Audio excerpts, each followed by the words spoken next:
اللہ کے رسول صلی اللہ علیہ وسلم فرماتے ہیں کہ قیامت کے دن یؤتا بالرجل العظیم السمین، قیامت کے دن ایک بہت ہی بھاری بھرکم موٹے آدمی کو لایا جائے گا اور اسے ترازو میں رکھا جائے گا، فلا یزن عند اللہ جناح بعوضہ، اس کا وزن مچھر کے پر کے برابر بھی نہ ہوگا۔ اللہ، یہاں دنیا میں ہم کھا کھا کے اپنی صحت بنا دیں، کھا کھا کے ہم اپنا جسم بنائیں، بیوٹی پارلروں میں جا کر اپنے آپ کو کتنا بیوٹیفل ہینڈسم بنانے کے لیے کتنے سارے کاسمیٹکس استعمال کریں، لیکن اگر ہم اپنے ایمان، اپنے اچھے عمل کی اگر فکر نہیں کرتے ہیں، قیامت کے دن بہت بڑے خسارے میں۔ آپ صلی اللہ علیہ وسلم نے یہ بات بتائی، پھر اس کے بعد سورہ کہف کی یہ تلاوت کی، اور روایت سے پتہ چلتا ہے کہ ابو ہریرہ رضی اللہ عنہ نے اللہ کے رسول صلی اللہ علیہ وسلم کی اس بات کی تائید میں سورہ کہف کی آیت تلاوت کی، کیا؟ فلا نقیم لهم یوم القیامۃ وزنا،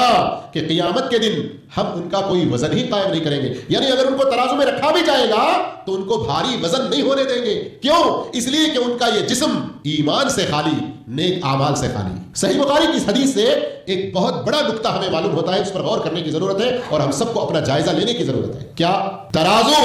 بہت بڑا ہوگا، بہت بڑا ہوگا، کتنا بڑا ہوگا ایک دوسری حدیث کے حوالے سے ہم کچھ دیر میں بتائیں گے، لیکن ایک موٹے موٹے آدمی کو رکھا جا رہا ہے، پھر بھی اس کا وزن نہیں ہو رہا اس کے اوپر کچھ بھی، تو اس کا مطلب ہے کہ قیامت کے دن کا ترازو صرف دکھائی دینے والی چیزوں کا ہی وزن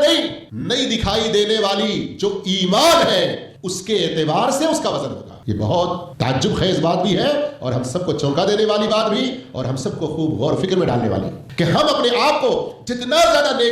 اچھے ایمان سے، نیک اعمال سے سنواریں گے، اتنا ہی قیامت کے دن ہمارا وزن بڑھتا چلا جائے گا۔